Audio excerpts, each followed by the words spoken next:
Hey, are you a business owner, entrepreneur, or professional? If so, we want you to apply to be a featured guest on our show. My name is Adam Torres, and I host the Mission Matters series of podcasts. I've recorded over 3,000 episodes, and we are just getting started. How do you know if you'd be a good guest to be on the show? Well, only one way to find out, and that's to apply, but I'm going to let you in on a little secret. We want guests that have a story to tell, guests with a brand, a product, or a service that can benefit my audience of listeners. If this sounds like you, go to missionmatters.com and click on Be Our Guest to Apply. I'd love to talk to you and get to know more about your story. Again, head on over to missionmatters.com and click on Be Our Guest to Apply. All right, now let's get into the show. Hey, I'd like to welcome you to another episode of the Mission Matters Money Podcast, your source for all things money. My name is Adam Torres. You can follow me on Instagram at AskAdamTorres. Keep up with my book releases, book tour schedule, signings, all that other good stuff. Always love to connect with you there.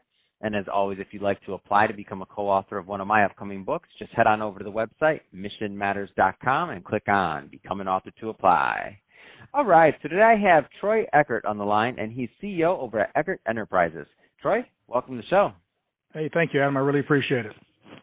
All right, so this is always a hot topic in our money podcast, so investing in the oil and gas industry, which I understand you've been doing this since the 80s in this industry, so I mean, you're definitely a pioneer in the field, and happy to have you on the show. Maybe just to get us kicked off, tell us a little bit more about Eckard Enterprises and your background. Yeah, it's real simple. Since 1985, I have basically worked on direct ownership and asset retention by high net worth investors who want to be in the energy space. Predominantly, my career has been in the hydrocarbon or oil and gas sector. And what our company does, we manage investment assets on behalf of wealthy investors who would like to own those assets directly rather than through a public vehicle like a stock market type of an asset. And we've been doing that for almost 35, 36 years. So, you know, there's varying levels of investors listening to this right now. So some may be a little bit more versed and some may be just kind of getting started in terms of, and I don't mean necessarily wealth, by the way. I just mean maybe they haven't gone into the alternative space. They may have significant portfolios that are you know, in other areas, or maybe they have accumulated real estate, things like that. Maybe just to get us kicked off on that end, where does the new investor that's thinking about oil and gas, they've heard of it, they're curious, where do they start? What would you say? Well, the most important thing is to understand that whether it's oil and gas or real estate or any other investment, it's always about what your end objective is. And so what I say is that if somebody's looking for a easy entry and easy exit into a particular space like energy, they better be thinking about something like a public equity where they can get in and out and it's marked to market or marked to the valuation is easy to determine. If you're looking to specifically add a direct ownership with a longer-term goal, then you can look for either private equity investments, you can look for specific hedge funds that focus on the energy sector, or you can do what I do, which is look for sponsors or individual companies that have partnerships, LLCs, joint ventures that specifically invite qualified investors to participate collectively along with other high net worth investors in certain aspects such as mineral rights, exploration, seismic programs, or maybe even pipelines. So it depends on your goal, where's the best place for you to start. But at the end of the day, the majority of investors out there, Adam, just simply don't take the time to figure out that the oil and gas industry is not as difficult as they make it. It just requires a little bit of education on their part by using the internet and by looking at the sites that are available today via some Google search or some other type of search engine.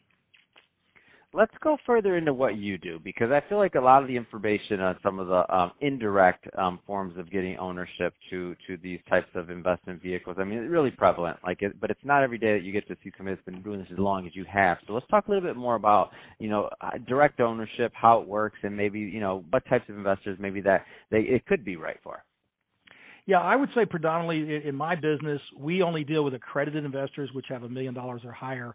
But there are a lot of programs out there that will allow sophisticated or non-accredited investors. And the real aspect of what makes someone want to own oil and gas investments directly is that they really have bought into the space. In other words, if I believe that oil and gas investments, which are long-term by the nature, is going to be someplace that I can invest money and reap the benefits of 2 or 3 cycles up and down, which is kind of similar to real estate, then I'm definitely going to want to be looking at direct ownership, because in a public environment, generally the way the public vehicles are set up is the majority of the value or gain from that asset is going to be retained at the corporate level, and the individual investors just get a parceling of those particular benefits. So in my case, investors who want to be direct owners of investments are looking for a sponsor, a management team that offers the expertise both in asset management, but as well as asset identification that can guide them where those opportunities exist in what space. Is it minerals today? Is it pipelines tomorrow? And that's really, really important. But I think overall, regardless of your listeners' financial net worth or whether they're credited with $1 million or not, you must have energy in your portfolio because it is a direct correlation to how some of your other assets will perform in a good way or will perform in a bad way based on what the cost of energy is. Now, I know there's differences, tax treatment, market cycles. Like there's a lot of differences in this. But would it be fair to make a comparison to say that maybe some of the same group that prefer maybe direct ownership in real estate, like it's kind of, is it? I know it's not a one-to-one, but is that for somebody that's not familiar with the concept a good way of them to think of it, like almost like buying a REIT in real estate, where they don't necessarily have all the benefits, but it's easier because they can get in and out. But if they think they're going to be involved in that, whatever the real estate deal is, or market or whatever that area is for the long haul, then there's possibly going to be some real specific benefits for them having the direct ownership. Is that a fair comparison, or am I off?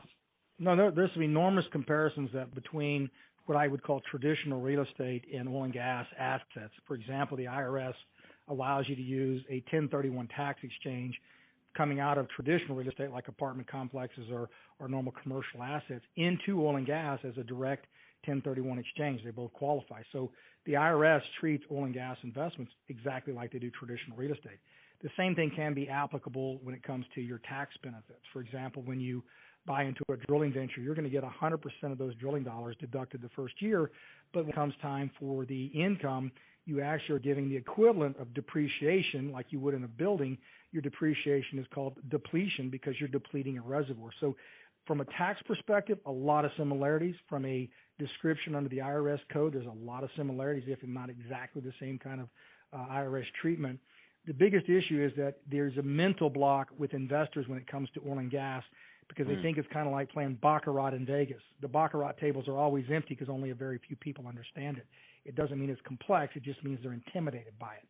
So there's a lot of value in oil and gas. It's just a matter if the investor individually takes the time to learn the sector. And once you do, you'll make it part of your cornerstone because it does belong in most wealthier or most affluent partners' portfolios to some degree. Man, that's awesome. And that sheds a lot of light because I feel like in terms of exactly what you said, the real estate side, maybe, I don't know if it's industry-wide or what, it just had a different branding mechanism, right? Or maybe it's because people live in homes, right? So there you go. So but the baccarat comparison, I love that. I've never really understood why it was, but you're right. It takes a little bit of education piece there. So if somebody's listening to this, Troy, and they want more information, whether they're investors or whether they want to learn more about the industry overall. I mean, how do they connect really with your team and just to see what's going on over at Eckard Enterprises?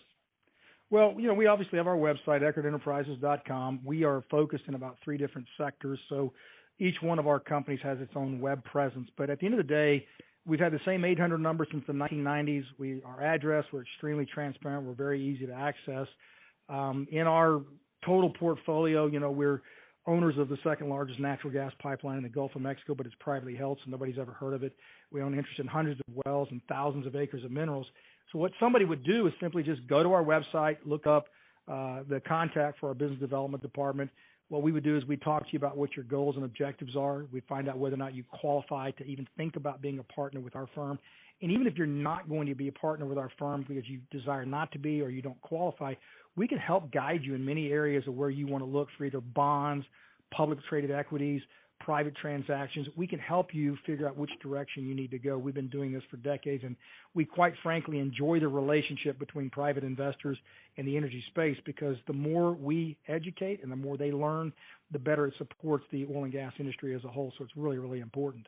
And, there's just a lot of opportunity, Adam, right now. When you have an industry that's had such a financial setback like the oil and gas industry has since the pandemic and COVID started, it leaves many publicly traded companies at 50-60% discount to their value back in the first quarter. It also means that many of the oil and gas direct assets are down by 40, 50, 60% in the last 180 days. So if you are an active investor who's broadly spreading your investments, the energy space is wide open for opportunity just because of what's happened over the last 6 or 8 months. Well, hey, Troy, really appreciate that update on what's going on right now, but of course also what you're doing overall at Eckard Enterprises to educate, current investors and potentially future investors who are interested in the space. So definitely a pioneer there. And to the audience, as always, thank you for tuning in.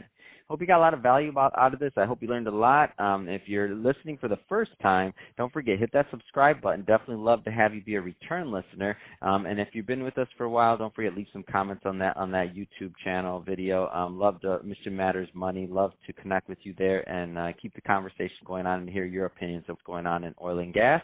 And Troy, thanks again for coming on the show. It's been a pleasure. Thank you very much, Adam. You have a great week.